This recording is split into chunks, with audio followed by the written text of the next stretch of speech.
নমস্কার বন্ধুরা, আশা করি আপনারা সবাই ভালো আছেন। আবারও একটি নতুন রেসিপিতে পূর্বাস কিচেনে আপনাদের সবাইকে স্বাগত জানাই। আজকে আমি ডিমের একটি দুর্দান্ত স্বাদের রেসিপি আপনাদের সঙ্গে শেয়ার করব। তো বন্ধুরা, স্কিপ না করে সম্পূর্ণ ভিডিওটি দেখার অনুরোধ রইল। আশা করি আজকের রেসিপি আপনাদের ভালো লাগবে। তো চলুন দেখে নেওয়া যাক আজকের এই রেসিপিটি।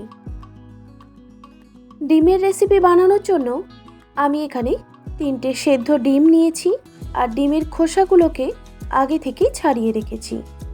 এরপর ডিমগুলোকে 2 ভাগ করে নিতে হবে।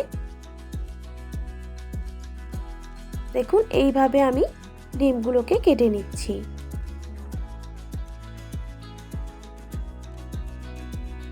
সব ডিমগুলো কেটে নেওয়ার পর এর মধ্যে দিয়ে দিলাম 1 চিমটি মতো হলুদের গুঁড়ো আর দিয়ে দিলাম সামান্য পরিমাণে লঙ্কার গুঁড়ো। এবার হলুদ আর লঙ্কার গুঁড়োটা খুব ভালোভাবে ডিমের মধ্যে মেখে নিতে হবে।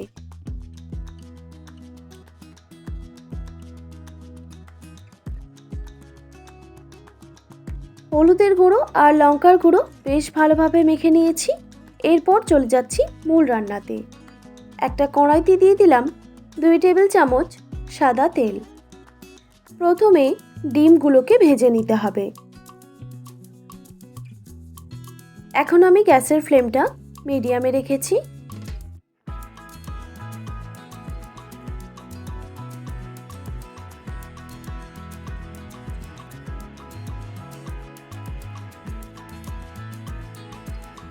ডিমের 2 সাইডটাই খুব ভালোভাবে ভেজে নিতে হবে।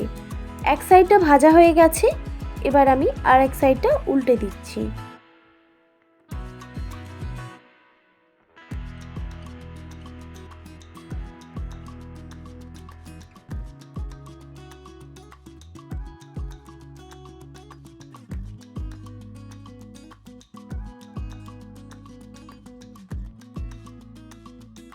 ডিমগুলো কিন্তু সুন্দরভাবে ভাজা হয়ে গেছে। দেখুন, কালারটাও সুন্দর এসে গেছে। এবার আমি তুলে নিচ্ছি।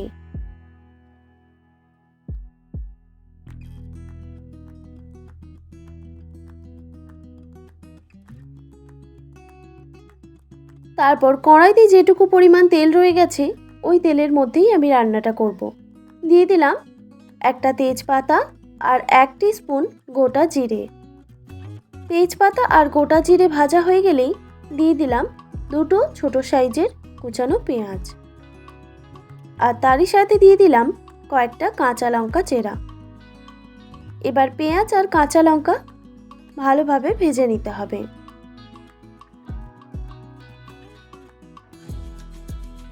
কয়েক সেকেন্ড নাড়াচাড়া করে নেওয়ার পর দেখুন পেঁয়াজ আর কাঁচা লঙ্কা খুব সুন্দরভাবে ভাজা হয়ে গেছে। এরপর দিয়ে দিচ্ছি 1 টেবিল চামচ আদা রসুন বাটা। এবার আদা আর রসুন খুব ভালোভাবে ভেজে নিতে হবে। যতক্ষণ না আদা রসুনের কাঁচা গন্ধটা চলে যাচ্ছে ততক্ষণ ভেজে নিতে হবে।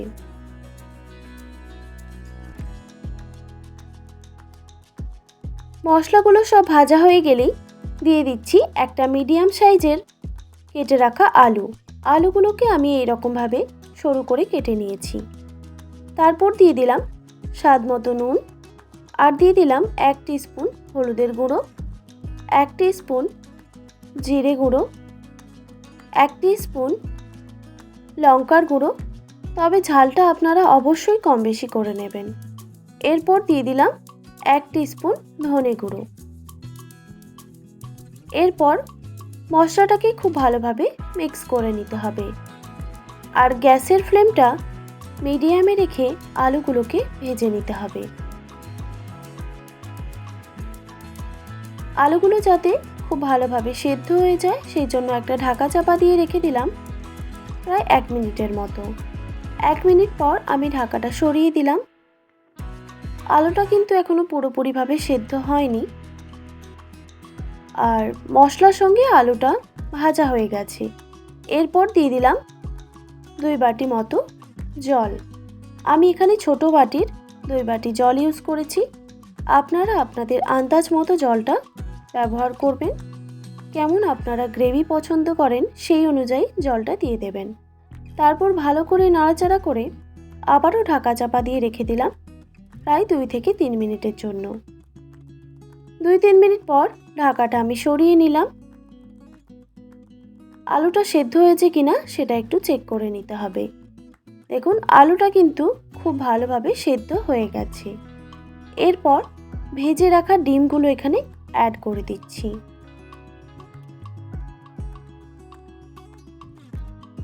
ডিমগুলো দেওয়ার পর গ্যাসের ফ্লেমটা মিডিয়ামে রেখে আরও কিছুক্ষণ ফুটিয়ে নিতে হবে।